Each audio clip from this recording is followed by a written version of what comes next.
नमस्कार, मैं हूं स्वाति भाटिया रावत। विज्ञान व तकनीकी से जुड़ी खबरों के साप्ताहिक कार्यक्रम ज्ञान विज्ञान में आप सभी का स्वागत है, जिसमें हम लेकर आए हैं हफ्ते भर की विज्ञान व तकनीकी से जुड़ी खबरें। लेकिन पहले डालते हैं एक नजर इस हफ्ते की सुर्खियों पर। साल 2014 के 51 पद्म अवार्ड विज्ञान एवं इंजीनियरिंग और चिकित्सा के नाम। अघरकर अनुसंधान संस्थान के 50 साल पूरे, डायनासोर पर हुई चर्चा। बेंगलोर में राष्ट्रीय विज्ञान चलचित्र मेले की शुरुआत। और खोज खबर में डालेंगे नजर जम्मू के विज्ञान एवं प्रौद्योगिकी क्षेत्र के विकास पर।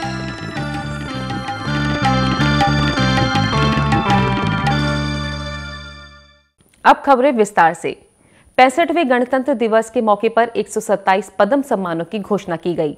साल 2014 के पद्म पुरस्कारों में 2 व्यक्तियों को पद्म विभूषण, 24 व्यक्तियों को पद्म भूषण और 101 व्यक्तियों को पद्म श्री पुरस्कार से सम्मानित किया गया, जिसमें 51 अवार्ड विज्ञान एवं इंजीनियरिंग और चिकित्सा के क्षेत्र में दिए गए हैं। देखिए एक रिपोर्ट। पद्म सम्मान देश का सर्वोच्च नागरिक सम्मान है। ये पुरस्कार 3 अलग अलग श्रेणियों जैसे कि पद्म विभूषण, पद्म भूषण और पद्मश्री के रूप में दिए जाते हैं। अलग अलग क्षेत्रों जैसे कला, समाज सेवा, विज्ञान एवं इंजीनियरिंग, व्यापार और उद्योग, चिकित्सा, साहित्य और शिक्षा, खेलकूद और सिविल सेवा के क्षेत्र में किए गए उत्कृष्ट कार्यों के लिए ये सम्मान दिए जाते हैं। इस साल विज्ञान एवं इंजीनियरिंग और चिकित्सा के क्षेत्र में 127 में से 51 अवार्ड दिए गए हैं, जिनमें 22 सम्मान विज्ञान एवं इंजीनियरिंग के क्षेत्र में और 29 सम्मान चिकित्सा के क्षेत्र में दिए गए हैं।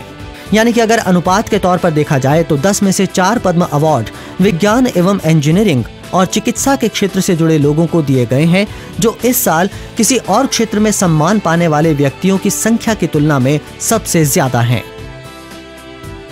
पद्म विभूषण से नवाजे गए डॉक्टर रघुनाथ ए माशेलकर विज्ञान जगत के जाने माने नाम हैं, जिन्होंने थर्मोडायनामिक्स के क्षेत्र में कई कीर्तिमान स्थापित किए। वहीं भारतीय विज्ञान संस्थान के निदेशक प्रोफेसर पद्मनाभन बलराम को पद्म भूषण सम्मान से नवाजा गया है, जिन्होंने प्राकृतिक पेप्टाइड्स की रचना, संरचना और गतिविधि पर अनेक उपयोगी काम किए। इसी फहरिस्त में डॉक्टर राधाकृष्ण कोप्पिलिल और रामकृष्ण के नाम भी शामिल हैं। विज्ञान और प्रौद्योगिकी विभाग के सचिव डॉक्टर टी रामासामी को भी पद्म विभूषण सम्मान के लिए चुना गया है। वर्ष 2009 से विज्ञान एवं इंजीनियरिंग और चिकित्सा के क्षेत्र में पद्म अवार्ड पाने वाले व्यक्तियों की संख्या में लगातार इजाफा हो रहा है। गत दिनों जाने माने वैज्ञानिक प्रोफेसर CN राव को भारत रत्न देने की घोषणा भी की गई है। ऐसे प्रयासों से हमारी युवा पीढ़ी का रुझान विज्ञान और प्रौद्योगिकी की तरफ और बढ़ेगा।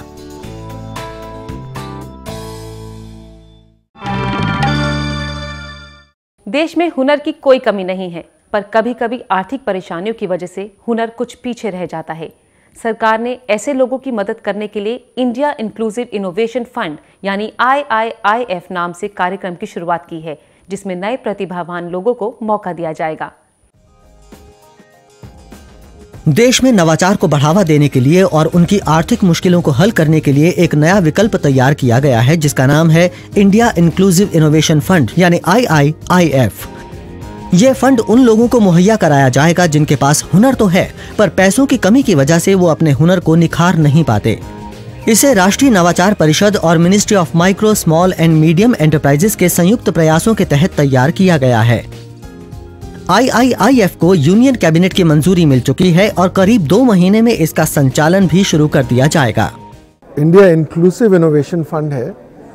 ये हमने इसलिए इसको बनाया है कि जो हमारी जनता है, हमारे जो सिटीजन्स हैं, जो बॉटम हाफ में आते हैं, जो अंडर प्रिविलेज्ड हैं, हम ये चाहते हैं कि उनके तरफ हम इनोवेटिव आइडियाज़, इनोवेटिव सॉल्यूशंस दें, जिसमें कि उनकी जो नीड्स हैं वो सिर्फ गवर्नमेंट सब्सिडी और ये चैरिटी से ना सॉल्व हों, बट वो तो खैर होती रहेंगी, पर उसके अलावा इस तरह से सॉल्व हों कि वो स्केलेबल हो।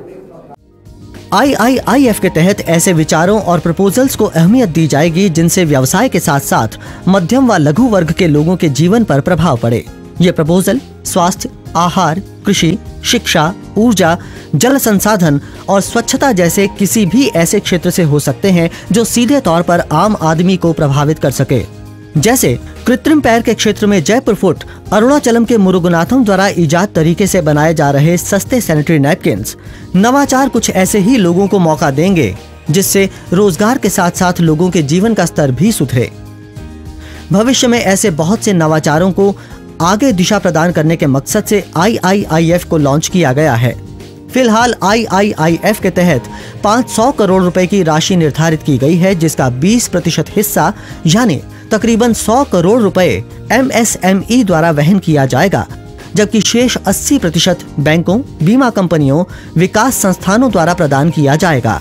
आने वाले 24 महीनों में इसकी व्यापकता को देखने के बाद ये राशि 500 करोड़ से बढ़ाकर 5000 करोड़ भी की जा सकती है।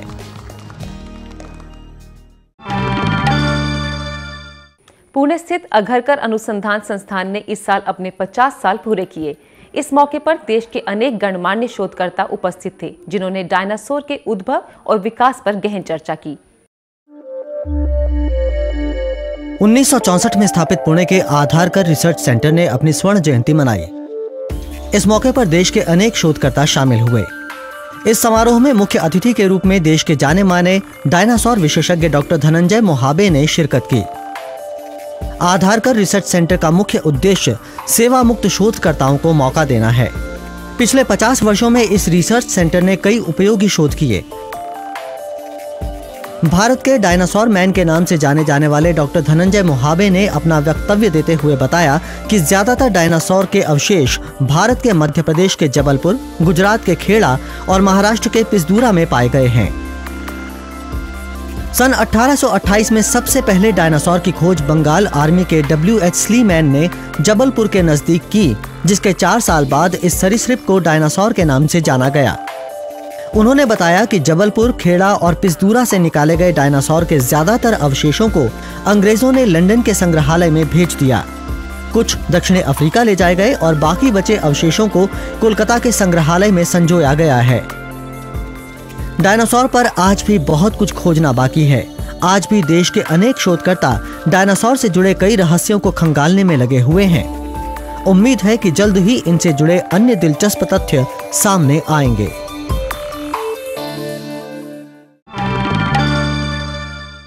बेंगलुरु में चौथे राष्ट्रीय विज्ञान चलचित्र मेले का आयोजन किया जा रहा है, जिसमें विज्ञान से जुड़ी लोकप्रिय फिल्मों का प्रदर्शन किया जाएगा और चुनी हुई फिल्मों को गोल्डन और सिल्वर अवार्ड से सम्मानित भी किया जाएगा। चौथे राष्ट्रीय विज्ञान चलचित्र मेले की शुरुआत गत 29 फरवरी को बेंगलुरु में हुई। इस समारोह का उद्देश्य विज्ञान को ऑडियो विजुअल के माध्यम से प्रोत्साहित करना है। इस बार इस समारोह में कुल 34 फिल्में दिखाई जाएगी। इन फिल्मों को 4 श्रेणियों में रखा गया है, जिनमें लोकप्रिय विज्ञान फिल्में, लघु फिल्में, एनिमेशन तथा छात्रों द्वारा बनाई गई फिल्में हैं। फिल्मों के प्रदर्शन के साथ साथ विज्ञान फिल्मों के निर्माताओं के लिए भी एक कार्यशाला का आयोजन किया गया है। 5 दिनों तक चलने वाले समारोह के अंतिम दिन सर्वश्रेष्ठ फिल्मों को गोल्ड तथा सिल्वर बीवर अवार्ड से सम्मानित किया जाएगा। अभी समय है एक छोटे से ब्रेक का। देखते रहिए ज्ञान विज्ञान।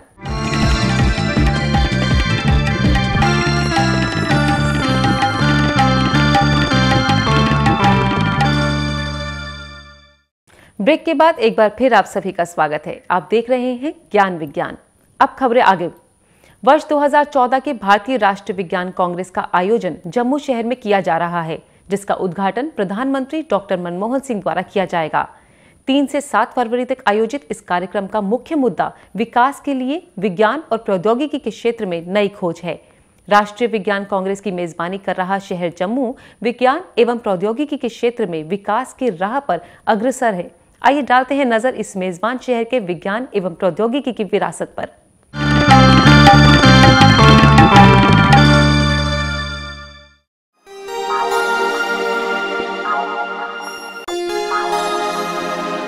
देश के भौगोलिक और सांस्कृतिक परिदृश्य में अहम स्थान रखने वाला क्षेत्र जम्मू आज अपने वैज्ञानिक संस्थानों के कारण भी विशिष्ट पहचान बनाने में सफल रहा है। पिछले 1 दशक के दौरान इस शहर ने शोध और शिक्षा में महत्वपूर्ण उपलब्धियां हासिल की हैं। इस क्षेत्र के वैज्ञानिक संस्थानों की उपलब्धियां राष्ट्रीय परिदृश्य पर दिखाई देने लगी हैं। नीति निर्माता, वैज्ञानिक और शिक्षाविद इलाके को शिक्षा के क्षेत्र में महत्वपूर्ण स्थान दिलाने के लिए साथ मिलकर काम कर रहे हैं। इस दिशा में जम्मू और कश्मीर विज्ञान एवं प्रौद्योगिकी परिषद एक महत्वपूर्ण जिम्मेदारी निभा रही है। ये परिषद अलग अलग वैज्ञानिक शोधों को बढ़ावा देने के लिए वित्तीय सहायता तो देती ही है, साथ ही समय समय पर उन्हें मार्गदर्शन भी प्रदान करती है। इसका उद्देश्य विज्ञान से संबंधित शोधों को केवल प्रयोगशालाओं और शिक्षण संस्थानों तक सीमित न रखकर इन्हें राज्य के आम आदमी की दिनचर्या का हिस्सा बनाना है। पिछले कुछ वर्षों में जम्मू कई वैज्ञानिक कार्यक्रमों का साक्षी रहा है। इस शहर में अनेक राष्ट्रीय और अंतर्राष्ट्रीय सम्मेलनों का आयोजन किया जा रहा है। ऐसे आयोजनों का उद्देश्य इस राज्य के युवाओं को विज्ञान के प्रति आकर्षित करना रहा है। ऐसी ही एक कोशिश के तहत इस वर्ष भारतीय राष्ट्रीय विज्ञान कांग्रेस का आयोजन जम्मू शहर में किया जा रहा है। इस ऐतिहासिक आयोजन के जरिए सभी को शहर के वैज्ञानिक संस्थानों को समझने और जानने का सुनहरा अवसर मिलेगा। इस शहर में गवर्नमेंट इंजीनियरिंग और टेक्नोलॉजी कॉलेज है, जो JCET के नाम से जाना जाता है। ये जम्मू और कश्मीर राज्य का प्रमुख इंजीनियरिंग संस्थान है। जम्मू के इस पहले इंजीनियरिंग कॉलेज की स्थापना सन 1994 में की गई थी। यहाँ कंप्यूटर विज्ञान, इलेक्ट्रॉनिक्स और इलेक्ट्रिकल इंजीनियरिंग एवं मैकेनिकल इंजीनियरिंग में BE की डिग्री दी जाती है। जम्मू विश्वविद्यालय देश का एक ख्याति प्राप्त विश्वविद्यालय है, जिसे विश्वविद्यालय अनुदान आयोग ने A ग्रेड की श्रेणी में रखा है। इस विश्वविद्यालय की स्थापना सन 1969 में की गई। इस विश्वविद्यालय के वैज्ञानिक और प्रोफेसर अनेक वैज्ञानिक संस्थानों के सदस्य होने के साथ ही बहुत से सम्मानों के हकदार भी हैं। यहाँ के शोधकर्ता वैज्ञानिक और औद्योगिक अनुसंधान परिषद, रक्षा अनुसंधान एवं विकास संगठन, विज्ञान एवं प्रौद्योगिकी विभाग और जैव प्रौद्योगिकी विभाग जैसे संस्थानों जैसी अनेक परियोजनाओं से जुड़े हैं। इस विश्वविद्यालय में विज्ञान संकाय के अंतर्गत रसायन विज्ञान, पर्यावरण विज्ञान, भौतिक विज्ञान, जीव विज्ञान, वनस्पति विज्ञान और सूचना विज्ञान सहित अनेक विषयों पर अध्यापन एवं शोध कार्य किए जा रहे हैं। जम्मू के केनॉल रोड स्थित भारतीय समवेत औषध संस्थान वैज्ञानिक और औद्योगिक अनुसंधान परिषद का एक महत्वपूर्ण संस्थान है। इस संस्थान की स्थापना सन 1941 में औषधि अनुसंधान प्रयोगशाला के नाम पर जम्मू एवं कश्मीर राज्य द्वारा की गई थी। बाद में सन 1957 में इसे वैज्ञानिक और औद्योगिक अनुसंधान परिषद के अंतर्गत शामिल कर क्षेत्रीय अनुसंधान प्रयोगशाला का नाम दिया गया। सन 2005 में नई औषधियों के विकास संबंधी कार्य के अनुरूप इसे भारतीय समवेत औषधि संस्थान नाम दिया गया। इसके कार्यक्षेत्र में रासायनिक, पारिस्थितिक, सूक्ष्म अणुओं की जैव अभिक्रियाओं का निर्देशन, औषधि विकास की जैव प्रगति, औषधि विकास का सूत्रीकरण आदि शामिल हैं। ये संस्थान अनेक अंतर्राष्ट्रीय सहयोगियों और पब्लिक प्राइवेट साझेदारी के अंतर्गत अनेक शोध कार्यों में संलग्न है। कटरा स्थित Shri Mata Vaishno Devi university college of science इस इलाके की दूसरी महत्वपूर्ण यूनिवर्सिटी है। अपनी स्थापना के कुछ ही वर्षों में इसने पूरे देश पर यहाँ की छाप छोड़ी है। इस यूनिवर्सिटी में विज्ञान एवं प्रौद्योगिकी विभाग से प्रभावित अनेक कार्यक्रम आयोजित किए जाते हैं, जिसके अंतर्गत प्रतिभावान विद्यार्थियों को विज्ञान क्षेत्र में अपना करियर बनाने को प्रेरित किया जाता है। ये यूनिवर्सिटी भौतिक विज्ञान, रसायन विज्ञान, गणित और जैव प्रौद्योगिकी में MSc की डिग्री प्रदान करती है। राजौरी स्थित बाबा गुलाम शाह बादशाह यूनिवर्सिटी प्राकृतिक विज्ञान में श्रेष्ठ अनुसंधान कार्य के लिए विख्यात है। Jammu institute of Ayurveda and research Ayurveda में उपाधि प्रदान करती है। जम्मू स्थित Sher Kashmir university of agriculture and technology सन 1999 में अस्तित्व में आई। इस यूनिवर्सिटी के अनेक क्षेत्रीय कार्यालय हैं, जहां विभिन्न प्रकार की फसलों पर शोध कार्य किए जाते हैं।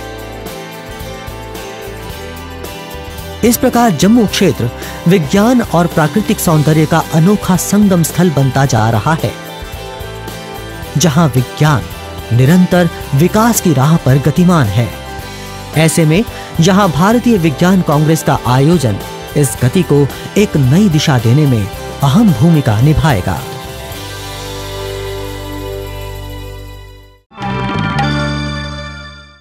देश के किसानों के लिए एक राहत की खबर है। कई बार किसानों की फसल को सही मात्रा में फॉस्फेट नहीं मिल पाता, जिसकी वजह से उन्हें उर्वरक का इस्तेमाल करना पड़ता है, जो कभी कभी फसल को नुकसान भी पहुंचाती है।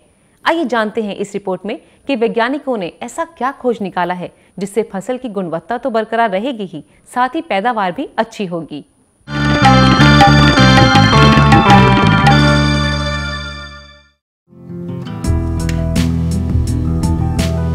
पौधों की वृद्धि के लिए फॉस्फेट एक बहुत ही महत्वपूर्ण तत्व है और ये धरती पर काफी अधिक मात्रा में पाया भी जाता है। लेकिन फॉस्फेट के बेहद क्रियाशील होने के कारण ये मिट्टी में मौजूद अन्य तत्वों के साथ कॉम्प्लेक्स बना लेता है, जिस वजह से पौधे उचित मात्रा में इसे ग्रहण नहीं कर पाते हैं और उनकी वृद्धि रुक जाती है। परिणाम स्वरूप पूरी दुनिया में फसलों का उत्पादन कम होता है। लेकिन विज्ञान की मदद से इस परेशानी को दूर किया जा सकेगा। दरअसल वैज्ञानिकों ने पिरीफॉर्मोस्पोरा इंडिका नामक विशेष फंगस के जीन को खोज लिया है, जिसे पौधे में स्थानांतरित करने के बाद वो खुद मिट्टी से फॉस्फेट प्राप्त कर सकेंगे। जैसे हम फॉस्फेट फर्टिलाइजर डालते हैं वो कॉम्प्लेक्स फॉर्म में बदल जाता है, वो किसी न किसी के साथ जुड़ जाता है और वो फॉस्फेट फर्टिलाइजर फिर पौधों को नहीं मिल पाता है। तो अगर हमें 2 किलो फॉस्फेट फर्टिलाइज़र की ज़रूरत है तो किसान भाई उसका 4 गुना डालते हैं, 8 का। तो उस चीज़ को बचाने के लिए फंगस क्या करती है, पौधों को फॉस्फेट सॉइल से उठाकर देती है, जिससे प्लांट अच्छे बड़े होते हैं। जवाहरलाल नेहरू विश्वविद्यालय द्वारा खोजी गई पिरीफॉर्मोस्पोरा इंडिका नामक इस फंगस की जड़ें मिट्टी तक आसानी से पहुंच सकती हैं। इसमें मौजूद फॉस्फेट ट्रांसपोर्टर जीन पौधे को मिट्टी से फॉस्फेट उठाकर देते हैं, जिससे उसकी वृद्धि हो जाती है। इसके बदले में पौधे भी फंगस को उसकी वृद्धि के लिए कार्बोहाइड्रेट्स प्रदान करते हैं, जबकि इस फंगस की अनुपस्थिति में ऐसा नहीं होता है। इस दौरान पौधे को आवश्यक फॉस्फेट नहीं मिल पाता है और उसकी वृद्धि सही तरीके से नहीं हो पाती है। तो जब हमने देखा कि फंगस को प्लांट के साथ कॉलोनाइज कराया, मतलब फंगस को रूट के अंदर हमने डाला, सॉइल में डालने के बाद, मिट्टी में डालने के बाद, और वो रूट के अंदर चली गई, तो वो ज़्यादा जो वो पौधे थे वो ज़्यादा फॉस्फेट ले रहे थे एज़ कम्पेयर टू द पौधे जहाँ पर हमने इस फंगस को नहीं डाला था। तो वो पौधे हमें काफ़ी बड़े मिले।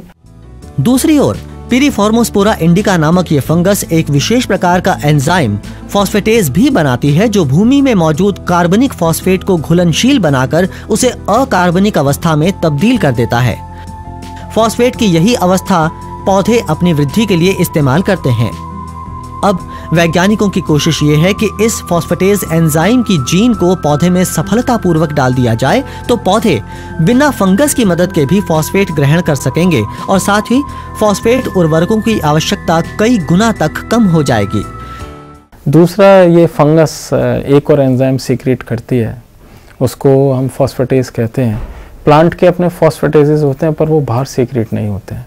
तो जो इंसॉल्युबल फॉर्म है फॉस्फेट की, वो सोल्यूबलाइज नहीं प्लांट कर पाते, तो वो उनको हमेशा एक कमी रहती है फॉस्फेट की। तो हम ये प्रयत्न कर रहे हैं, अभी हमने डिस्कवरी की है फॉस्फेटेजेस की इस फंगस से, कि उसके फॉस्फेटेज के जीन हम प्लांट में डाल लें। इस फॉस्फेट ट्रांसपोर्टर जीन की संरचना JNU के प्रोफेसर अतुल जौहरी ने कैलिफोर्निया विश्वविद्यालय के प्रोफेसर रॉबर्ट स्ट्राउट के साथ मिलकर अंतर्राष्ट्रीय साइंस जर्नल नेचर में प्रकाशित की है।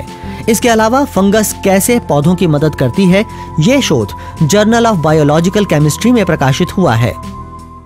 हम इस फंगस को अब जेनेटिकली मैनिपुलेट कर लिया है, क्योंकि इस फंगस को हम बाहर ग्रो करा सकते हैं। प्लांट रूट की हमें, पौधों की जड़ों की हमें आवश्यकता नहीं होती इस चीज़ के लिए कि हम इस फंगस को ग्रो कराएं। हम इसको लेबोरेटरी में ग्रो करा सकते हैं, तो जेनेटिकली मैनिपुलेट कर सकते हैं।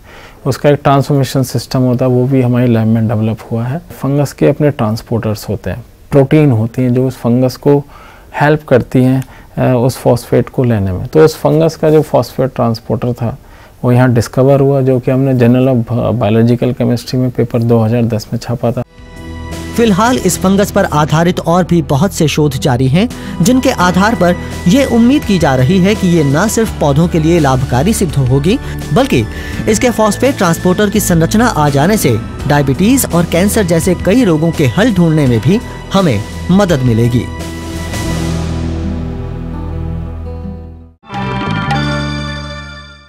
और क्या है इस सप्ताह के इतिहास में विज्ञान का योगदान, जानेंगे अपने सेगमेंट इतिहास के पन्नों से।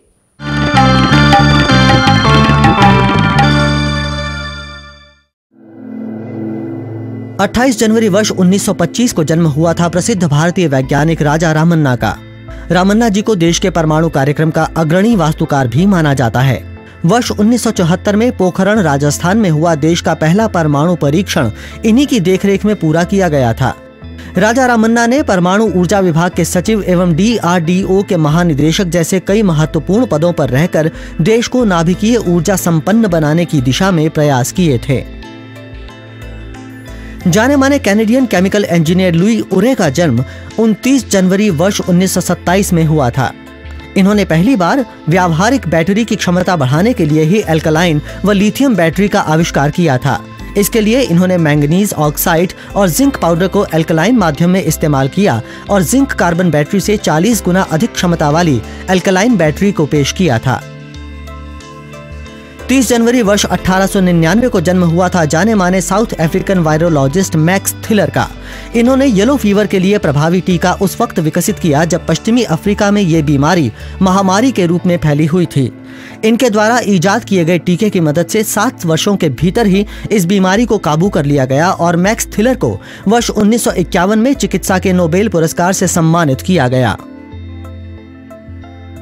American chemist Theodore William Richards का जन्म 31 जनवरी वर्ष 1868 में हुआ था। इन्होंने तत्वों के परमाणु भार को त्रुटि रहित बनाने के लिए मापन के नए तरीके विकसित किए थे, जिसके बाद समस्थानिकों के बारे में जानकारी को बुनियाद मिल सकी। रिचर्ड्स को उनके इस योगदान के लिए वर्ष 1914 में नोबेल पुरस्कार से भी नवाजा गया था। 1 फरवरी वर्ष 2003 को हुआ था वो हादसा जिसमें देश ने अपनी पहली महिला अंतरिक्ष यात्री कल्पना चावला को खो दिया था। दरअसल इस दौरान कोलंबिया स्पेस शटल ने जैसे ही पृथ्वी के वायुमंडल में प्रवेश किया, वैसे ही यान में तकनीकी खराबी के कारण तापमान बहुत अधिक बढ़ गया। परिणाम स्वरूप यान नष्ट हो गया और साथ ही उसमें सवार 7 अंतरिक्ष यात्री भी।